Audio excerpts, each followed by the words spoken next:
Hey guys, like Mr. Heel said, my name is Stephanie and I'm facility manager at Excel Sports World.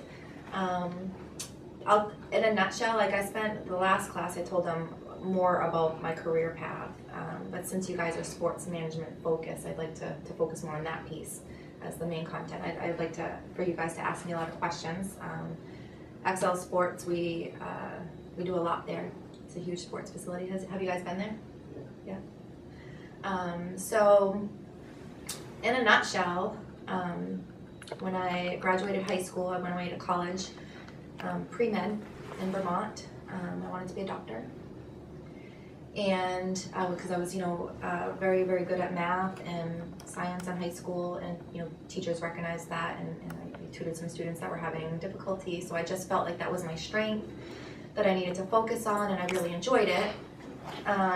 So after 2 years up at St. Michael's in Vermont, I took a semester and a summer off, and I traveled. I wanted to see the country. I felt like I needed a little bit of a break. I knew I would always go back to college. I mean, I knew I had goals in life. I just felt like that's what I needed at the time. And along my travels, I met a lot of people and really became fascinated with people and how the environment shaped them into who they are. And so I guess I kind of started thinking away, science and math are very factual, whereas, people are very complex. And for some reason, I just was very attracted to that idea. And I did a lot of self-reflection. And I ended up, when I came back, changed my major to social work. And I did graduate with a social work degree. And during that time, I was always part-time into fitness. I was a gymnast in high school and when I was younger. So, I was always very physical. My dad had me in the weight room at the age of 13, and it became an instant love for me. I just loved to do those bicep curls.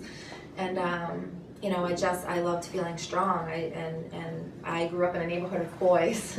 I really did. So I had to keep up with them, and I was actually tougher than all of them.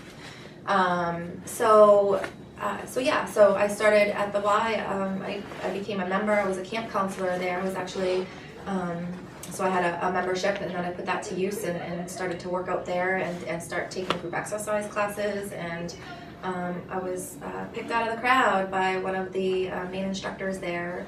She saw something special in me, I guess, and encouraged me to take the path of maybe teaching a class or two, and never looked back from there. I started teaching classes and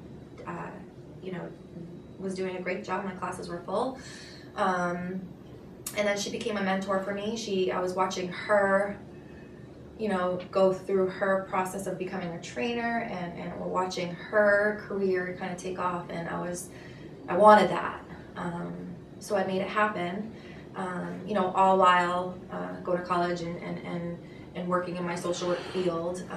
Fitness was always a passion, so I kept it as a part-time thing, teaching classes and eventually becoming a trainer and moving on past the Y. And I started at 24/7 Fitness, which is the fitness center that's located in Excel Sports World, as an independent contracted trainer. So as my own boss, took my own clients, did my thing, started teaching some classes there too, and then became fitness manager, started managing the gym. The owner of the gym just one day said, "I don't know why I didn't think of this before, but can you manage this gym for me?" The person at the time that was managing the gym just wasn't a fitness person. He was good at other things, but it definitely wasn't his passion, per se. So my first response was, I don't want to take a job away from somebody else. What about Joey? And he said, "Oh, no, I have another role for Joey." So then from there, my career kind of really just took off. I was finally able to make fitness my full-time job. And since then, it was about 6 months as fitness manager.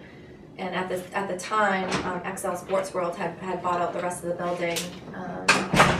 And they kept me as a staff. They kept me as the fitness manager. and gave me a budget, which is something the previous owner didn't have.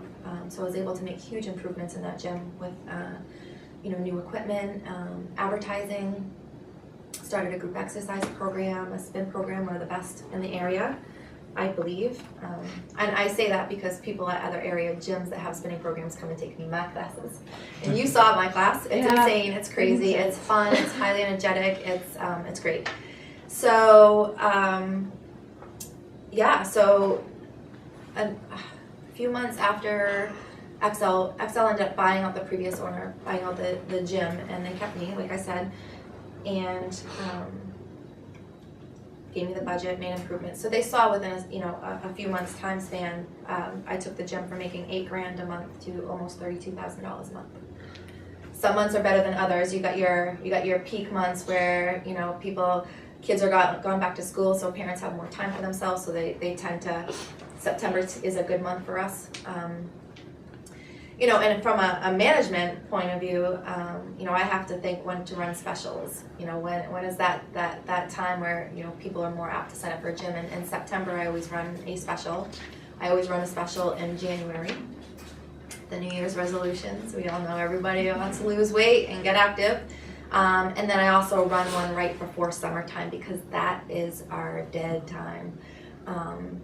We live in Maine and it's nice 3 months of the year people are going to be outside. So you got to plan for that in your budget and in your income and get creative on how we prevent people from just canceling their membership because they're going to be outside. So I think that we're actually the only gym in the area that allows somebody to put their membership on hold at no charge. They can put it on hold for the summer months so that when they do come back, they don't have to pay that sign-on fee again, and it's just it's worked really well for us. And also, promotions like 3-month block, you just purchase 3 months ahead for a cheaper amount for those summer months, and then it automatically kicks up into the regular the regular rate come September, automatic withdrawal, and so that has worked really well for us. I wasn't manager then, but one of the summers they did a special. It didn't work so well, so we learned from that. So again, I don't know where I was going.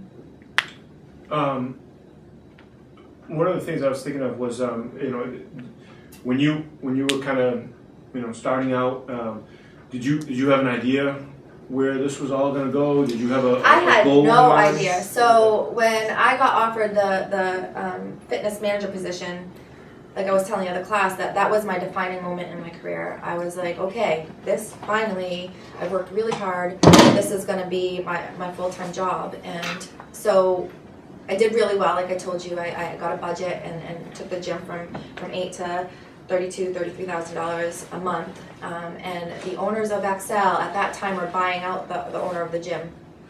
And they kept me. And they saw the job that I did, and they saw my passion, they saw and the feedback that Lenny had given them about me, and so I started to build a relationship with them. I really didn't know the owners of XL well because I was in my own little world up in the gym, and it was a separate entity at the time. So I started to show my face a little more downstairs, and we had a business office person. She did payroll, she did the revenue reports every day, the expense reports, counted the money, went to the bank, made the deposits, payroll, all of that stuff. She ended up leaving very short notice, and I dove into that job. I took that on top of all the other things I was responsible for without saying boo. I didn't say I wanted more money. I didn't say anything, and I just dove in and taught myself everything. I taught myself payroll. I taught myself QuickBooks. And it was a challenge for me. I'm the type of person that really likes a challenge, and I definitely have confidence and believe in myself. They recognize that, and I've been rewarded very well for that. My career there has taken off significantly, and they've just decided that I needed to run the whole building. Which at first, I won't lie, I went home that night and I was like, can I really? That was the first time in a long time that I was like, is this going to be too much for me? I am running a sports facility now. I am a facility manager of this huge place that has so much going on. Can I do this? And then shortly after that, I was like, sure I can. I know I can. I'm going to do it, and I'll put whatever I can into it. And it has been amazing since. It really, really has. I mean, my job is huge, but, you know, I have a huge, reliable staff, and constantly learning every day. There's things that I don't know, but again, I mean, that's all part of always learning. So. Speaking of always learning, you talked about it a little bit last block. We could talk about the certification process, what you need to go through, how difficult or challenging that is, and yeah. what So other things you need. as a personal trainer, the certification that I chose was a 6-month home study. I have 2 children at home, and I had a job at the time when I decided to become a trainer. So I really wanted to take my time and study on my own, because I knew I wanted it so bad that I was going to stick to it. And that's a hard thing. Some people will spend all this money on these packages to do that, but then they don't follow through, because it's very easy to put your book down, kick back, and watch Sons of Anarchy or something. So for me, I just dove into it. I read every single word, and you know what I mean? I just gave it my all. The certification, the exam itself, and you'll experience this, Shay, it's a very low passing rate. The exam is very, very difficult. They want to make sure that you know what you're talking about, that you're going to be able to be responsible enough and knowledgeable enough to take people's health in your own hands. The exam itself was 6 hours long. I had somebody sitting right next to me watching my every move. I could not wear anything with pockets. I had to be walked to the bathroom. I mean, it was scary, and it was very challenging, and I knew my stuff. I was in the gym I know the physical stuff, and the questions can get very, very tricky. But yeah, so it definitely passed, and in fact, the proctor told me it was one of the highest exam scores he's ever seen. I'm still taking pride in that. But, you know, I really worked hard for that. So my certification, every 2 years I need to recertify. In order to do that, I have to have continuing education credit. So I have taken, as I've been a trainer for, I don't even know anymore, time flies, 13 years, 10 years, whatever.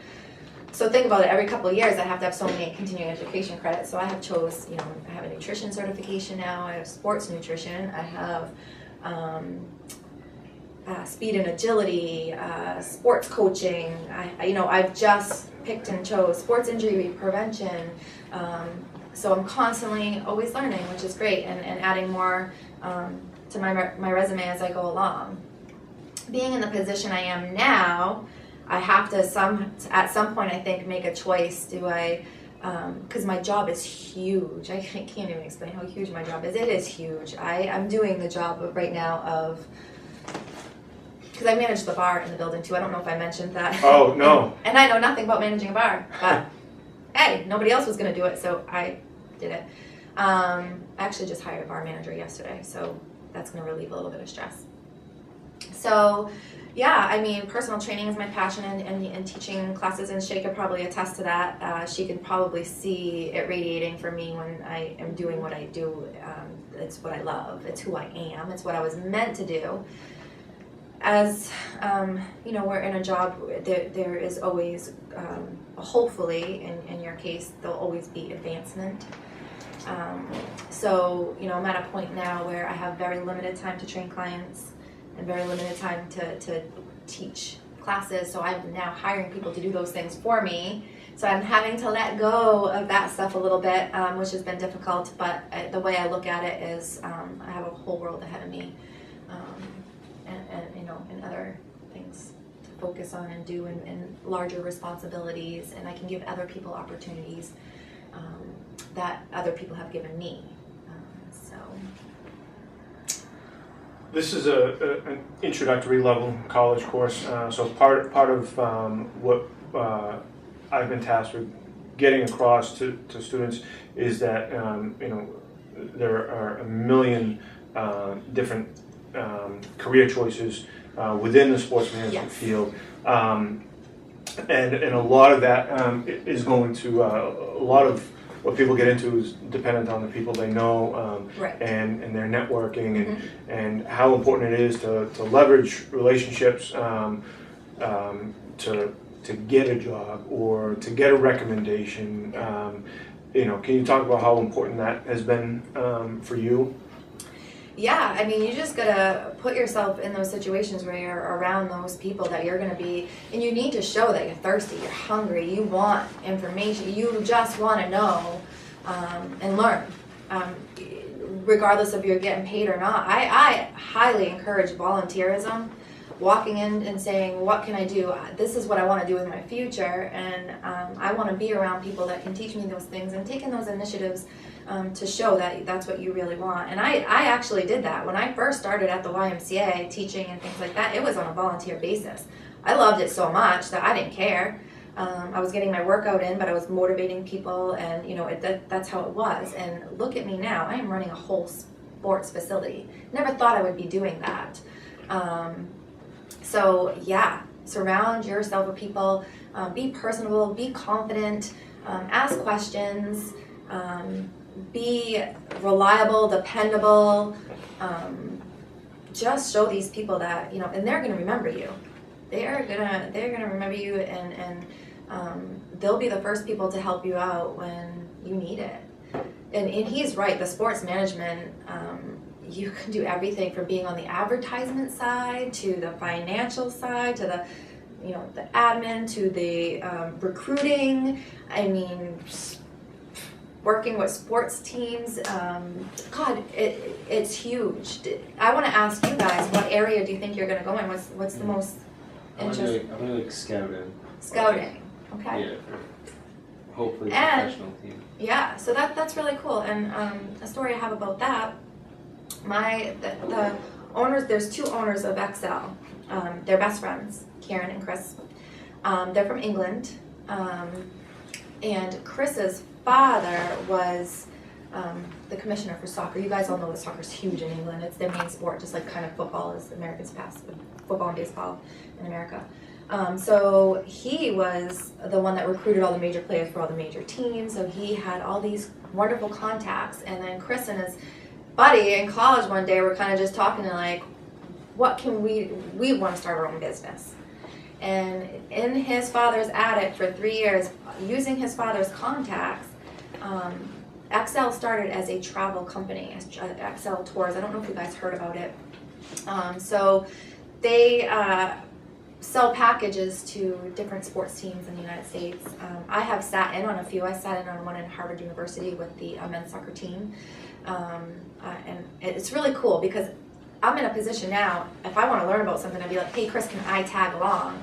They'll fly me wherever I want to go if they see that I want to learn. So,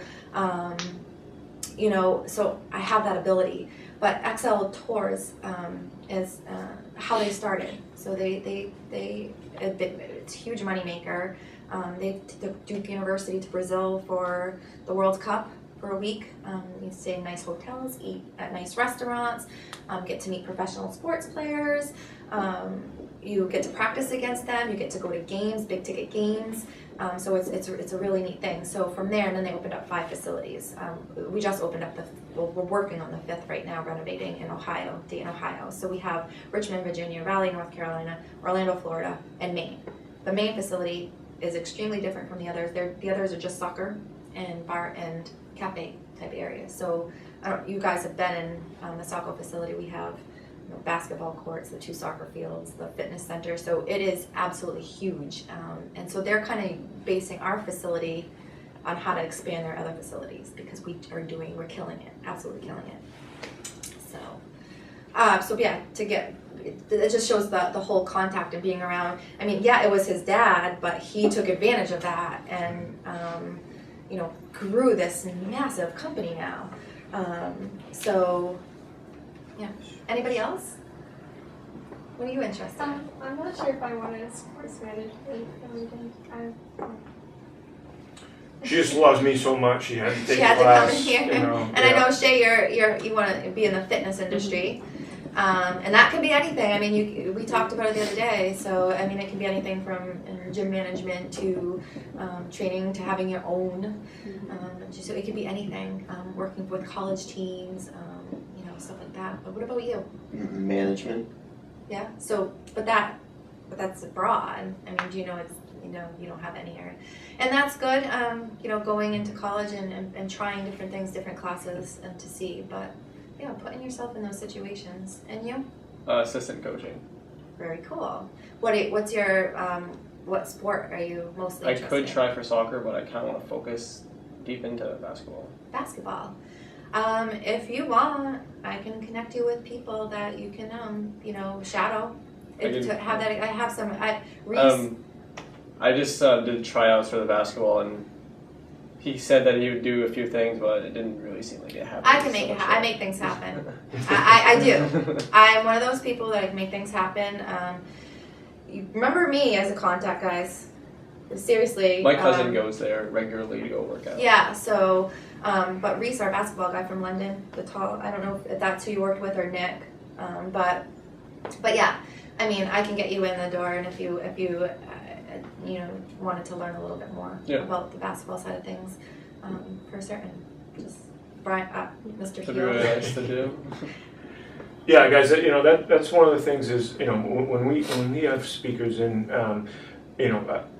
it's for a purpose. And Steph's right. She's somebody that can open doors for you. I know a lot of people, and I know a lot of people that know a lot of people around the whole world. I mean, really, my two bosses just have contacts all over this world. It's crazy. Yeah. It's And we talk about networking, and that's leveraging your relationships. That ability to impress somebody enough that they'll vouch for you going forward, or they'll give you more responsibilities. And the important thing about that too, guys, is that it's not always you that's benefiting from that relationship. When you get more established, you are the one that kind of helps somebody else, gives them that opportunity, Right. lets them shadow with you, or you introduce them to the right person. That's how it works. That's networking. Just about every job, I think I've told you guys this, every job I've ever got was through relationships that I had established. Whether I knew I established those or not, I had, and I was smart enough eventually to take advantage of those things. Steph might not even taken my phone call if I hadn't known her, and we didn't have a pre-existing relationship. So that's the ability to look at who you know and how they can help you and how you can help them. Right. Goes a long way. And I look back at when XL took over the whole just renovated and took over the whole facility and bought Lenny out of the gym and whatnot. I'm the only staff they kept, and I look back now and I'm so thankful that I have the confidence that I have. That's an important thing, is to really believe that you got it, that to just radiate confidence and the belief in yourself. Because when I slowly started to transition downstairs and getting to know them, I obviously made an impression. I definitely look back now, and they tell me now. They tell me what they thought about me then, because now they're great friends other than bosses. But I'm just really thankful that I did have that confidence, and other people saw it. So it's really important how you present yourself to people. Especially if you want something bad enough. I mean, if you want something bad enough, it should just naturally be there, like it was for me. I didn't try. What motivates you? What motivates me? I mean, you're a driven person. I think to my last class, I can't confirm this, but I may have described you as insane on some different levels. But what is it that motivates me physically or just career-wise, physically? Just how are you and what makes all that happen? I am insane. Fitness wise, I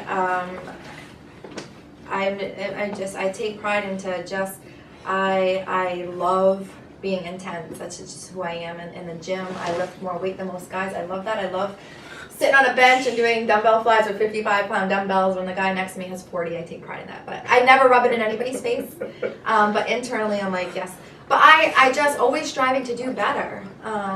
You know, and what motivates me to move forward in my career is my family, my children. I'm a single mom of an 8-year-old and a 10-year-old boy. And I want to be a positive role model for them.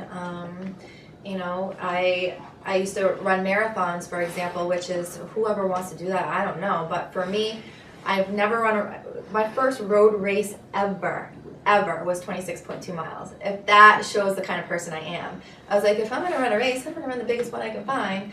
And then, you know, having to put that training into something like that, and goal setting, goals are really important, and I just, that's how I am, you know, having to, you know, Saturday morning and knowing it was my long run day, and waking up knowing I had to run 20 miles, but I also had to balance my family life too, so I'd get on the road at 3 a.m. so that I'd be home in time to be with my family, and I wouldn't miss that precious time. I wouldn't feel selfish. So, you know, but then doing it, but the whole time being like, this is the last thing I want to do. If I stop now, nobody would know. And it's that internal battle that it's just, and then when you're done, you're like, I did it. And it's just, it builds character. And I've always just, you know, stress relief. I'm not a very stressed person because I have that outlet.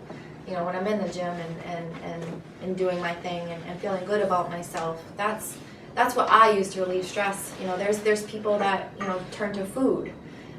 There's people that, you know, turn to drugs and alcohol. I choose exercises as my thing to help me focus and manage my life. Without it, I don't know what I would do or be. You wouldn't want to be around me. You know, so I guess that's, you know, my family as far as career-wise, and me being me, and, you know, always having those goals to do better. And then also people around me,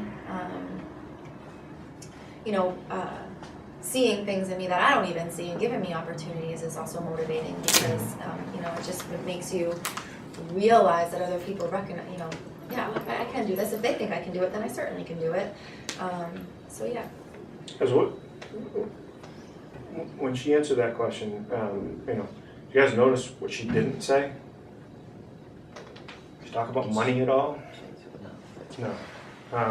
You know, every successful person that you come across will never list money, houses, cars as a motivating factor. Because all that comes on the side. If you don't have the drive and you don't have that internal motivation to be successful, then none of those other things are going to come. If your goal is to make $1 million, you're never going to achieve that goal. If your goal is to, you know, take what makes you you and makes you happy and you know, something you have a passion for and make a career out of that, then you're going to be successful, and those other things will come. You know, I'd be willing to say that when you were 19, you never thought that you'd be running, you know, an entire fitness facility. And I had no idea. I really at 19, I had no idea what was going to happen. I knew that I wanted to be a doctor, but I also was just a free-spirited person too. So, you know, I just had no idea what was going to happen with my life. And, you know, I'll admit, you know, I made mistakes. I've taken, you know, these random paths. I mean, you knew me in high school. Would you ever picture me being who I am today? Like, no. Right. No. I'll be honest, I was a little hippie.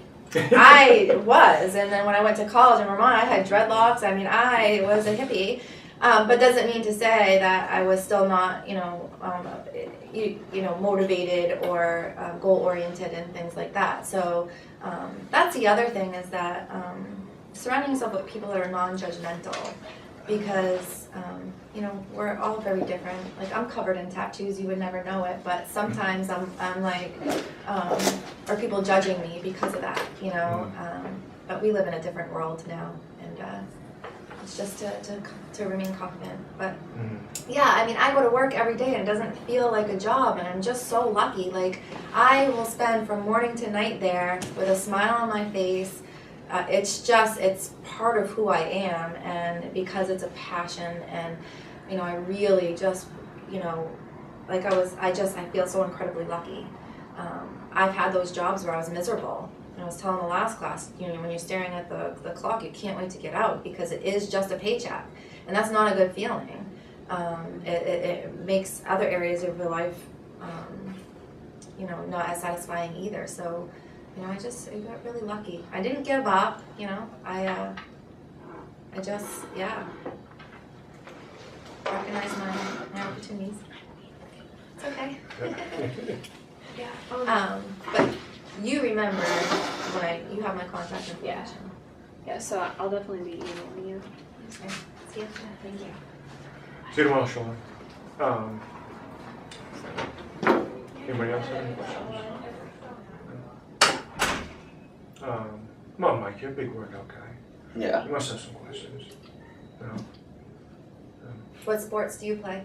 Soccer and track, and Do I you? bodybuild on my side. So how long have you been playing soccer? Forever. And have you ever played at Excel? Yep. Who have your coaches been? Larry. I played for a Sanford team because I didn't like the Bedford kids, Uh-huh. so I wanted to get away from them. So whoever the Oh, so you were like on high school soccer. wall was back around maybe middle school, sophomore year. So I'm telling you, I have contacts. You know, Graham and Stu and Chris. I mean, they're all from England. Yeah, Stuart's our newest. He's from London. He started working for us maybe 4 or 5 weeks ago. So imagine being, I mean, he's 22, 23 years old and has, in America, he had a contact. One of his buddies was hired from our Richmond facility. So his buddy gave Chris his name, and Chris interviewed him over Skype, and at 22 years old is living in the United States, and you know, I bet he never thought that would happen for him, and he's an amazing coach. I see him with those kids out there, and I'm just like, he's such a good catch. Great personality, personable, like will do anything you ask him to do, and he's going to be one of our, I can already tell you, this summer we'll be sending him on tours, and you know, he has a whole career ahead of him, you know, because of his confidence and because of his ability to handle what could be a very stressful situation, leaving your family and your friends and coming to a whole new country, and he's grasping it by the horns and just, you know, taking it off. So yeah, you should think about coaching some of our younger teams. Okay. So stop on by and come talk to us. Okay. We're always looking for coaches. So yeah. Yeah, we get just 3 seconds left. So everybody, thanks Stephanie on your way out.